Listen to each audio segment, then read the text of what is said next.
देखिए बेटा block M1 was oscillating. Now M1 was passing through equilibrium position. Now when M1 was passing through equilibrium position, an object of mass M2 is put on it and then two move together. Oscillate करते हुए block के ऊपर दूसरा block रख दिया और बोल रहे हैं उसके बाद वो ब्लॉक साथ में चलता है हमेशा उसके फ्रिक्शन सफिशिएंट है स्लिपिंग को रोकने के लिए, ठीक है। एंड दो बोथ ब्लॉक मूव टुगेदर, तो आपको बताना है find out new amplitude and frequency of oscillation of the system. कितना होगा नया एम्पलीट्यूड और नई फ्रीक्वेंसी। तो सबसे पहले तो फ्रीक्वेंसी तो निकल ही जाएगी, आपको पता है एंगुलर फ्रीक्वेंसी एम्पलीट्यूड पे डिपेंड नहीं करती, सिस्टम पैरामीटर्स पे डिपेंड करती। तो जो ओमेगा डैश आएगा कितना आएगा, अंडर रूट के अपॉन M1 प्लस M2 आएगा। किसी को दिक्कत तो नहीं है इसमें? चेक करिए सब लोग समझ पा रहे हैं इसको, ओमेगा को, नए ओमेगा को अंडर रूट के अपॉन M1 प्लस M2, ठीक है। अब बात आती है एम्पलीट्यूड की, तो सबसे पहले स्टार्टिंग वेलोसिटी कितनी होगी इनकी वो निकाल लो, ठीक है ना। स्टार्टिंग वेलोसिटी निकाल लो आप। तो जस्ट आफ्टर, अब सिस्टम ये बन गया, मैं इधर बना देता हूँ उसको, ये सिस्टम बन गया आपका, इसका मास में ले रहा हूँ M1 प्लस M2। तो ये जो वेलोसिटी v डैश होगी ये कैसे लिखूं उसको v डैश बोल रहा हूँ। v डैश कैसे लिखूंगा, v डैश के लिए क्या अप्लाई कर रहे हैं, conservation of linear momentum apply कर रहे हैं। इनिशियल मोमेंटम कितना था, मीन पोजीशन पे रखा था, ठीक है ना। तो मीन पोजीशन पे v इनिशियल कर दूं, ये किसके बराबर होगा, M1 plus M2 into V dash के। अब मुझे v इनिशियल बताना है एक बार, मीन पोजीशन से जब गुजर रहा होगा इसकी स्पीड कितनी होगी। ध्रुव बता सकते हो आप स्पीड जब ये मीन पोजीशन से निकल रहा है, पढ़ लिया क्या आपने SHM?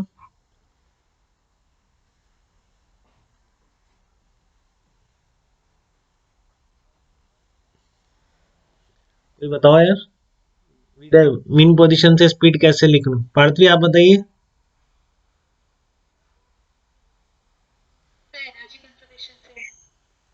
जब ये ब्लॉक मीन पोजीशन से निकल रहा है उस इंस्टेंट पे,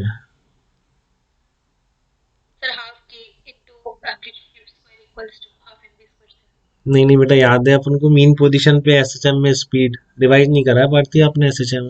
ये देखो निकेत भी क्या कह रहा है, मीन पोजीशन पे निकल रहा है तो, लेकिन ए कहाँ गिवन है आपको इसमें, ए तो गिवन ही नहीं है। ये क्यों नहीं गिवन है इस क्वेश्चन में,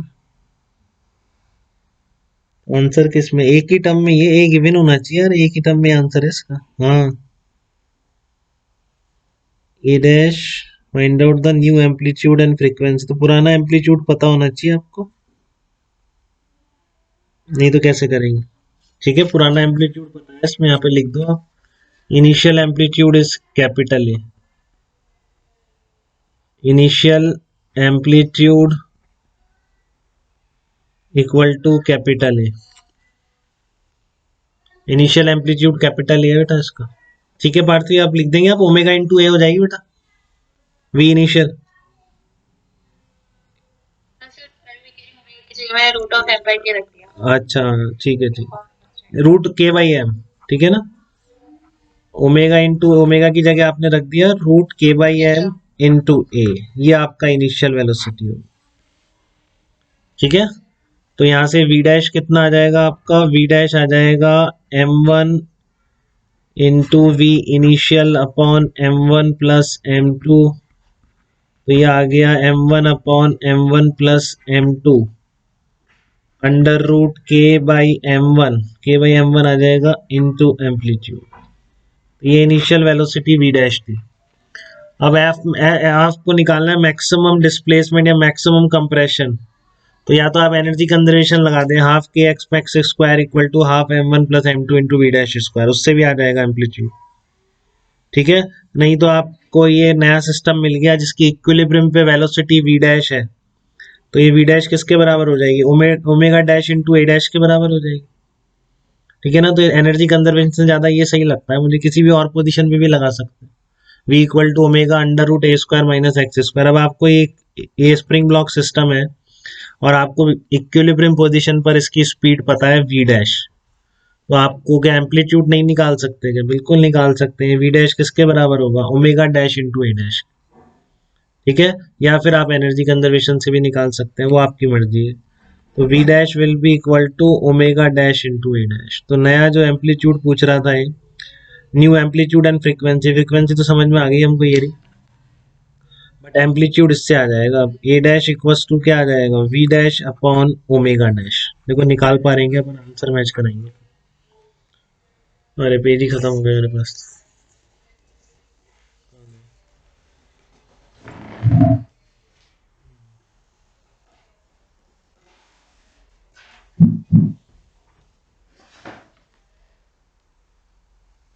अपने पास ए डैश आ गया बेटा, ए डैश को v dash upon omega dash से निकालें हम।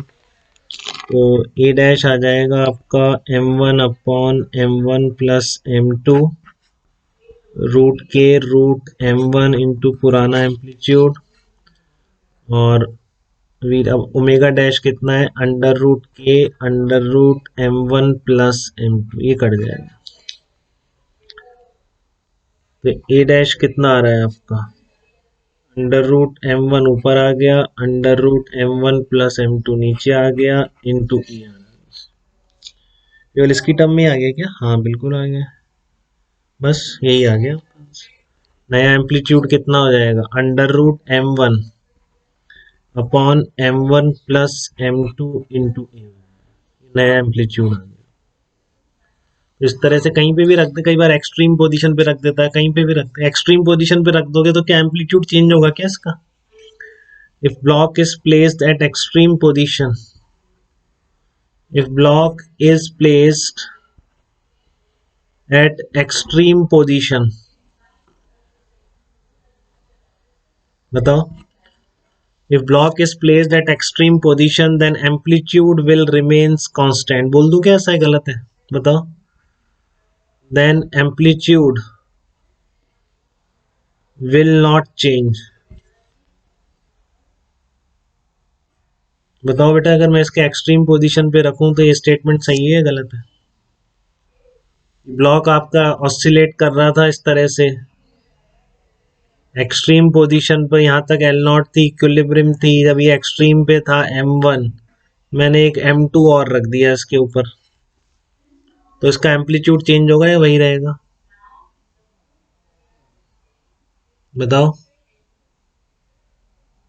कौन बताएगा जल्दी से?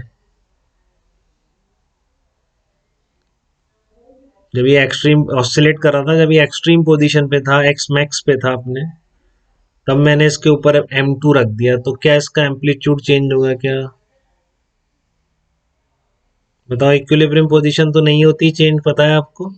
और इक्विलिब्रियम पोजीशन से वो डिस्टेंस जहां पर की वेलोसिटी जीरो होती है, एम्पलीट्यूड कहलाती है। जब इसकी इनिशियल वेलोसिटी नहीं थी, ये रखोगे तो फाइनल कंबाइंड वेलोसिटी भी जीरो रहेगी ना बेटा इस सिस्टम की। यहाँ पर वही इसका एम्पलीट्यूड भी वही होगा, एक्स मैक्स डैश और एक्स मैक्स दोनों बराबर ही होंगे। तो अगर एक्सट्रीम पोजीशन पर अगर आप इस तरह का रखते तो केवल एंगुलर फ्रीक्वेंसी चेंज होती, एम्पलीट्यूड चेंज नहीं होता। बट बीच की किसी स्टेज पर करोगे तो वेलोसिटी चेंज होने की वजह से एम्पलीट्यूड चेंज हो जाएगा। क्लियर है आपको ये चीज? इसमें डाउट तो नहीं किसी को? तनिषा आ गई आपको बात समझ में बेटा? ये एम्पलीट्यूड चेंज नहीं होगा। कि जब आप एक्सट्रीम पोजीशन पे करोगे इस तरह का ब्लॉक ब्लॉक रखने का काम, तो एम्पलीट्यूड चेंज नहीं होगा। बीच में कहीं करते हो तो एम्पलीट्यूड चेंज हो जाएगा। एक्सट्रीम पोजीशन पर वेलोसिटी जीरो है, तो मोमेंटम कंजर्वेशन से रखोगे उसके जस्ट बाद भी जीरो होगी। तो वो वाला पॉइंट इक्विलिब्रियम पोजीशन से वो डिस्टेंस जहाँ पर वेलोसिटी जीरो होती है, दैट इज कॉल्ड एम्पलीट्यूड। तो वो वही रहेगा बिल्कुल, ठीक है। एंगुलर फ्रीक्वेंसी चेंज होगी उसमें बस, और कुछ चेंज नहीं होगा।